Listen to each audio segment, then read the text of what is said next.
ಶಿವಮೊಗ್ಗದ Usha nursing home ವೃತ್ತ ಪೂರ್ಣವಾಗಿ ಧೂಳುಮಯವಾಗಿದೆ. 1 ತಿಂಗಳಾದರೂ ಮುಗಿದಿಲ್ಲ ಡಾಂಬರೀಕರಣ. ಮೆಸ್ಕಾಂ ಕಾಮಗಾರಿ ಮುಗಿಯದೆ ಡಾಂಬರ್ ಹಾಕುವಂತಿಲ್ಲ.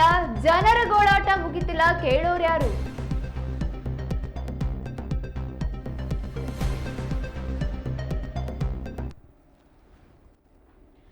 ಶಿವಮೊಗ್ಗದ ಉಷಾ ನರ್ಸಿಂಗ್ ಹೋಮ್ ವೃತ್ತವನ್ನ ಬಹು ವರ್ಷಗಳ ಹಿಂದೆಯೇ ಅಕ್ಕಮಹಾದೇವಿ ವೃತ್ತ ಅಂತ ನಾಮಕರಣ ಮಾಡಲಾಗಿದೆ. ರೈಲ್ವೆ ಗೇಟ್ ಕಾರಣ ಮೇಲ್ಸೇತುವೆಯನ್ನ ನಿರ್ಮಿಸಲಾಗಿದ್ದು ಅದರ ಒಂದು ತುದಿ ಈ ವೃತ್ತದಲ್ಲೇ ಇದೆ. ಈ ವೃತ್ತದ ಅಭಿವೃದ್ಧಿ ಕಾಮಗಾರಿಯು ನಡೆಯುತ್ತಿದೆ. ಆದರೆ ಕಾಮಗಾರಿಯು ನಿಧಾನಗತಿಯಲ್ಲಿ ನಡೆಯುತ್ತಿರೋ ಕಾರಣ ಜನರಿಗೆ ಕಷ್ಟವಾಗಿದೆ.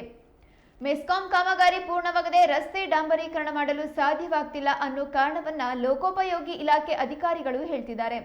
ಮೆಸ್ಕಾಂ ಇನ್ನೇನು ಕಾರಣ ಹೇಳ್ತಿದೆ, ಆದ್ರೆ ಧೂಳಿನಿಂದ ಮಾತ್ರ ಜನರಿಗೆ ಮುಕ್ತಿ ಸಿಗ್ತಾ ಇಲ್ಲ.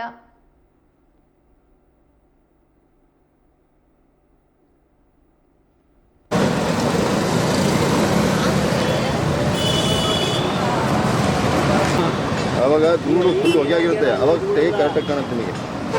ಅವಾಗ ಮೆಸೇಜ್ ಕೊಡೋದು ಬೇಕಾಗುತ್ತೆ.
ಸರ್ಕಲಲ್ಲಿ ಕಾಮಗಾರಿಕೆ ನಡೀತಾ ಇದೆ. ಇದು ಸರಿಯಾದ ರೀತಿಯಲ್ಲಿ ನಡೀತಾ ಇಲ್ಲ. ಆಮೇಲೆ ತುಂಬ ಸಮಸ್ಯೆಗಳು, ಆಮೇಲೆ ರೋಡಲ್ಲಿ ತುಂಬ ಧೂಳು ಇರೋದ್ರಿಂದ ನಮಗೆ ಆರೋಗ್ಯದ ಸಮಸ್ಯೆ ಆಗ್ತಾ ಇದೆ. ಆಮೇಲೆ ಜನಗಳು ಬರ್ತಾ ಇಲ್ಲ, ಜನಗಳಿಗೂ ತೊಂದರೆ ಆಗ್ತಾ ಇದೆ. ಇದನ್ನು ತಮ್ಮ ಗಮನಕ್ಕೆ ತರ್ತಾ ಇದ್ದೇನೆ ಮತ್ತು ಕಾರ್ಪೊರೇಷನರು ಇದ್ರ ಬಗ್ಗೆ ಒಂದು ಗಮನ ಹರಿಸ್ಬೇಕಾಗಿ ವಿನಂತಿ. Thank you. ನನ್ನ ಹೆಸರು ರಾಜೇಶ್. ಉಷಾ ನರ್ಸಿಂಗ್ ಹೋಮ್ ಸರ್ಕಲಲ್ಲಿ KR ಮೆಡಿಕಲ್ಸ್ ಅಂತ ಮೆಡಿಕಲ್ ಶಾಪನ್ನು ನಡೆಸ್ತಾ ಇದ್ದೀನಿ. ತುಂಬ ವರ್ಷದಿಂದ ನಡೆಸ್ತಾ ಇದ್ದೀನಿ. ಇಲ್ಲಿ ಕಾಮಗಾರಿಕೆ ನಡೀತಾ ಇದೆ ಸರ್ಕಲ್ದು. ಇಲ್ಲಿ ತುಂಬ ಸಮಸ್ಯೆ ಆಗ್ತಾಯಿದೆ ಮತ್ತು ತುಂಬ ನಮಗೂ ತೊಂದರೆ ಆಗ್ತಾಯಿದೆ. ಆರೋಗ್ಯದ ತೊಂದರೆ ಆಗಲಿ, ಆಮೇಲೆ ಪ್ರತಿಯೊಬ್ಬರು ಕಸ್ಟಮರು ನಮಗೆ ಏನಪ್ಪ ಇದು ಇಷ್ಟು ತೊಂದರೆ ಆಗ್ತಾಯಿದೆ, ನಿನ್ಗೆ ಗೊತ್ತಾಗ್ತಾ ಇಲ್ಲ, ಕಂಪ್ಲೇಂಟ್ ಮಾಡು ಅಂತ. ಕಂಪ್ಲೇಂಟ್ ಮಾಡಿದರೂ ಅದು ಯಾವುದೇ ರೀತಿಯನ್ನು ಗಮನಕ್ಕೆ ತಗೊಳ್ತಾ ಇಲ್ಲ.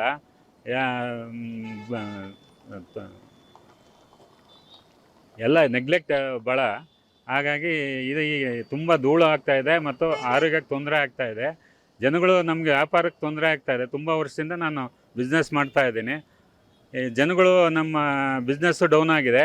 ಯಾವುದೇ ರೀತಿ ಬಿಸ್ನೆಸ್ಗೆ ತುಂಬ ಹೊಡೆತವಿದೆ ಮತ್ತು ತುಂಬ ಧೂಳಿರೋದ್ರಿಂದ ಎಲ್ಲರಿಗೂ ತೊಂದರೆ ಆಗ್ತಾಯಿದೆ. ಆರೋಗ್ಯದ ಸಮಸ್ಯೆ, ಅಸ್ತಮ, ತುಂಬ ವಯಸ್ಸಾದರಂತೂ ಯಾರೂ ಬರ್ತಾನೇ ಇಲ್ಲ ನಮ್ಮ ಅಂಗಡಿಗೆ.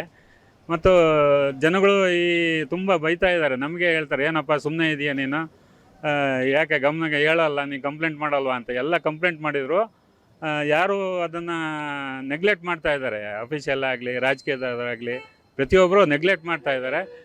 ತಕ್ಷಣ ಇದನ್ನು ಮುಗಿಸ್ಕೊಟ್ಟು ನಮ್ಮ ಆರೋಗ್ಯವನ್ನು ಕಾಪಾಡಬೇಕು ಅಂತ ನಾವು ಕಳೆ ವಿನಂತಿ. ಆತ್ಮೀಯ ಬಂಧುಗಳೇ ಹಾಗೂ ನನ್ನ ಅಕ್ಕ ತಂಗಿಯರೇ, ನನ್ನ ಸಹೋದರಿಯರೇ, ಬಂಧು ಭಗಿನಿಯರೇ, ನಮ್ಮ ನಿಸರ್ಗ ಉಪಹಾರ ಪಾರ್ಟಿ ಹಾಲ್ ಸರ್ಕಲ್ ಇರುವ KR ಮೆಡಿಕಲ್ಸ್ ಔಷಧಿ ವ್ಯಾಪಾರಿಗಳು ಅಂದರೆ ಸ್ನೇಹಿತರ ಬಳಗ ಅಂತ ನೀವು ತಿಳ್ಕೊಬೋದು. ಸ್ನೇಹಿತರ ಬಳಗ ಅಂದರೆ ನೀವು ತಿಳ್ಕೊಂಡ್ರೆ ಮುಂದೆ ನಿಮಗೆ ಎಲ್ಲದಕ್ಕೂ, ಎಲ್ಲ ಸಮಸ್ಯೆಗೂ ಇದಕ್ಕೆ ಪರಿಹಾರ ಗೌರ್ಮೆಂಟ್ ಸೆಂಟ್ರಲ್ ಅನುದಾನ ಕೊಡುತ್ತದೆ ಎಂದು ನಾನು ನಿಮ್ಮಲ್ಲಿ ಕೇಳಿಕೊಂಡು ಎರಡು ಮಾತನ್ನು ಆಡಲಿಕ್ಕೆ ನಮ್ಮ ಸ್ನೇಹಿತ